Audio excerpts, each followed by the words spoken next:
지금 통일교 관련해서 국내외에 많은 의혹이 제기되고 있습니다. 단순히 이것이 통일교가 자신들의 영향력을 확대하기 위해서 정치권에 여러 가지 상호작용 내지 정치권에 와서 자신들의 의견을 제시하는 그런 수준부터 시작해서 금품을 제공하고 현금과 불가리 시계, 까르띠에 시계까지 제공했다. 뭐 또 온갖 지금 로비 의혹이 드러나고 있습니다. 이른바 통일교 게이트 사건입니다. 이 내용은 절대로 그냥 넘어갈 수가 없습니다. 더욱이 지금 국가수사본부에서 수사를 한다고는 하지만 현재 벌어지고 있는 수사의 모습을 보면 절대로 제대로 수사가 이루어지기가 어렵다라고 판단이 됩니다.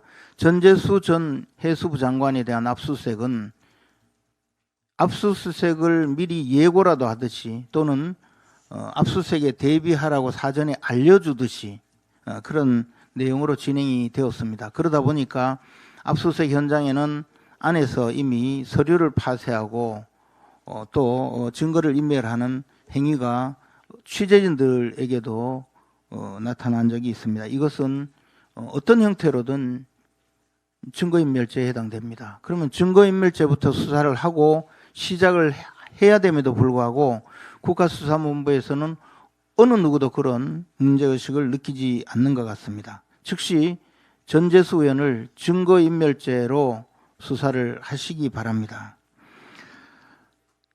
통일교에서 접근한 내용으로 한일 해저 터널을 이야기하고 있습니다. 한일 해저 터널 주장은 상당히 오래 전부터 논란이 되었습니다. 부산과 일본의 하카다를 연결하는 그런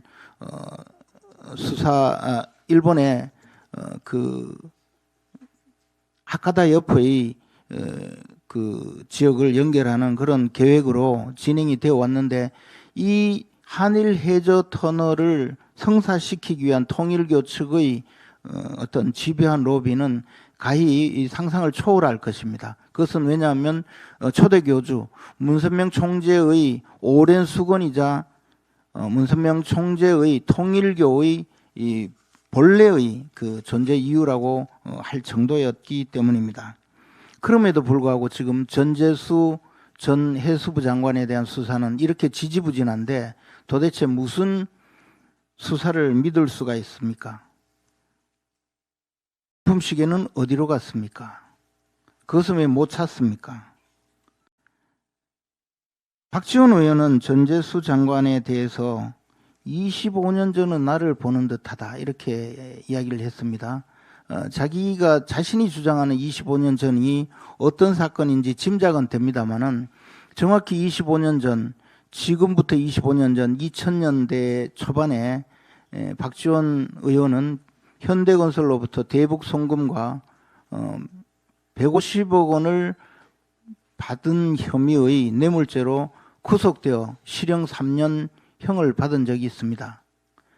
우리 국민들이 다 기억하듯이 안대를 눈에 차고 휠체어로 병보석으로 석방되어 집으로 돌아온 적이 있습니다.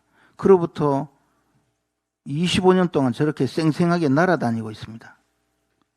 그러면 박지원 의원이 이야기한 25년 전의 자신의 모습이 전재수 장관이라고 하면 전재수 장관도 지금 곧 구속된다는 이야기입니까? 그런 의미로 이야기를 한 것이 아니라고 주장을 하겠지만 국가수사본부는 전재수 장관에 대해서 즉시 수사를 확실하게 하기 바랍니다. 거기다가 천정공 보수 또는 비무장지대 개발 로비까지 지금 거론이 되고 있습니다. 이러한 내용에 대해서 반드시 국가수사본부가 수사를 해야 하고 아울러 민주당에 기획 입당한 통일교 신도들을 확인을 해야 합니다.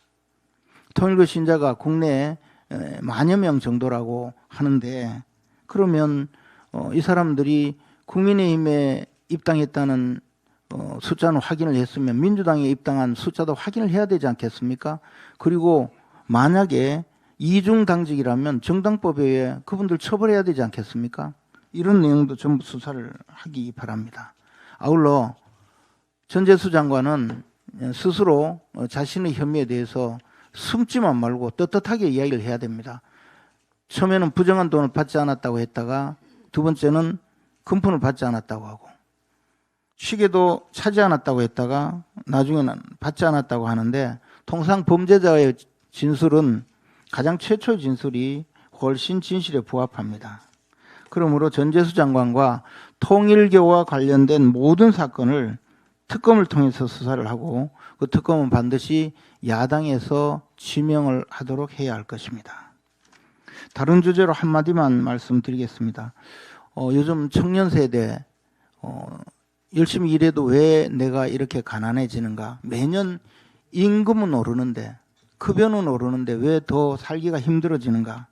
아마 그런 데 대해서 많은 분들이 저에게 물어왔습니다. 제가 한번 나름대로 추측 겸해서 확인을 해봤습니다.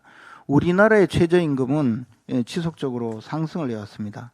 그런데 그 최저임금을 달러로 환산을 해보니까 지금 이 달러화, 즉 우리나라 환율이 떨어지면서 벌어지고 있는 현상, 이것 때문에 우리 국민 모두가 가난해지고 있다는 사실이 자꾸 드러나고 있습니다.